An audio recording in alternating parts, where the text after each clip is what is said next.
এটা হচ্ছে বিদেশ লাইফ। রাত্রে 2টা বাজে ঘুমাইছি, সকাল 5টা বাজে উঠছি। ওইটা এখন কাজে বের হইলাম, কাজে যাচ্ছি। কাজ শেষ করে আস্তে আস্তে রাত। তো বলেন, এই লাইফ দূরের থেকেই বিদেশ দেখতে সুন্দর। আসলে লাইফ আসলে অনেক কঠিন। বিদেশ দূর থেকে যত দেখতে সুন্দর, জীবনটা এই বিদেশে ততটাই কঠিন। কাউকে যদি বলি ভাই কেউ বিদেশে আসেন না, মানুষ মনে করে যে মনে হয় আমি অনেক বড় লোক হয়ে গেছি, আমি এখন চাচ্ছি না তারা বড় লোক হোক।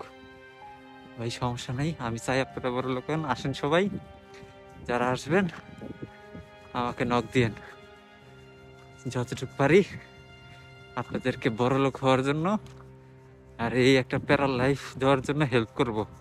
আল্লাহ হাফেজ।